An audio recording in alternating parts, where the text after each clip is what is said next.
আসসালামু আলাইকুম everyone, welcome to my channel recipe by Cynthia's mom. আপনারা সবাই কেমন আছেন? আশা করছি যে যেখানে আছেন সুস্থ আছেন, ভালো আছেন। আজকে আমি আপনাদের জন্য নিয়ে এসেছি ফুলকো ফুলকো নরম আটার তৈরি পরোটার রেসিপি।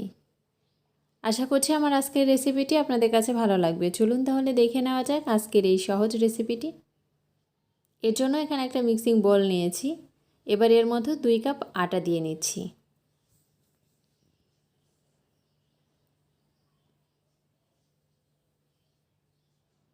স্বাদ মতো কিছুটা লবণ দিয়ে নিলাম।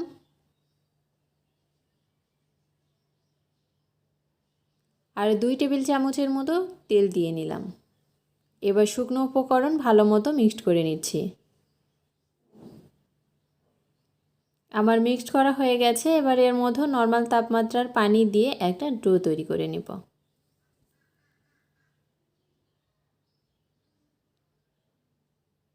আমার ডোটা তৈরি করা হয়ে গেছে। এবার আমি এটা 10 মিনিটের জন্য রেস্টে রেখে দেব।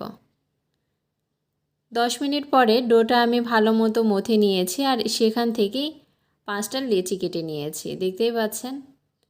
আপনাদের পছন্দ মতো ছোট বড় সাইজ করে পরোটা লেচিগুলো কেটে নিতে পারেন। এবার আমি এটা এক সাইডে রেখে এখানে একটা বোর্ড নিয়ে নিলাম। এর উপরে কিছুটা আটা ছিটিয়ে নিচ্ছি। ওখান থেকে একটা লেচি নিয়ে নিলাম। এবার এটা দিয়ে একটা রুটি বেলে নেব।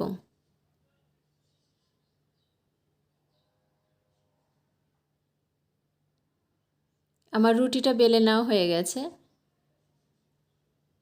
এবার আমি ভাঁজ করে নিচ্ছি।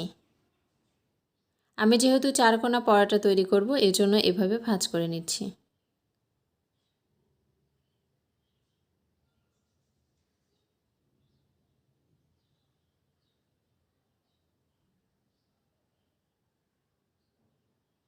এবার আবার একটু বেলন দিয়ে বেলে নিচ্ছি।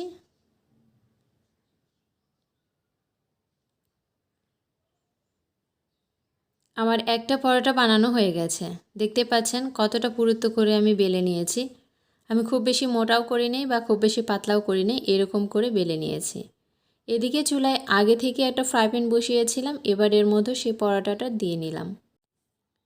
প্রথমেই তেল দিয়ে পরোটাটা ভাজতে যাবেন না, আগে একটু ভেজে নিয়ে তারপরে তেল দিবেন। এতে করে পরোটাটা অনেক বেশি ফুলকো হয়। আমার কাছে এভাবেই অনেক বেশি ভালো লাগে।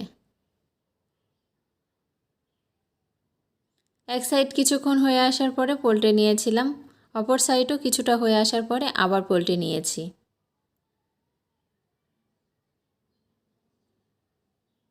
এবার এর মধ্যে তেল দিয়ে নিচ্ছি। আমি অল্প তেলেই পরোটাটা ভেজে নিব। আপনারা চাইলে বেশি দিতে পারেন।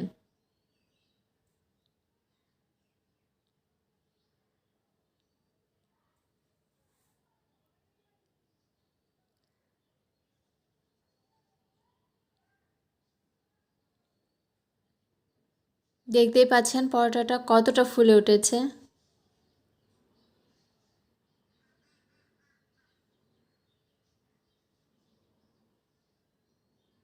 আমার পরোটাটা ভেজে নেওয়া হয়ে গেছে। এবার আমি উঠিয়ে নিচ্ছি। এখানে একটা প্লেট নিয়েছি, দেখতে পাচ্ছেন, প্লেটে উঠিয়ে নিচ্ছি। আর এই একইভাবে আমি সবগুলো পরোটা ভেজে নিয়েছি। দেখলেন তো কত সহজে তৈরি হয়ে গেল ফুলকো নরম পরোটার রেসিপি।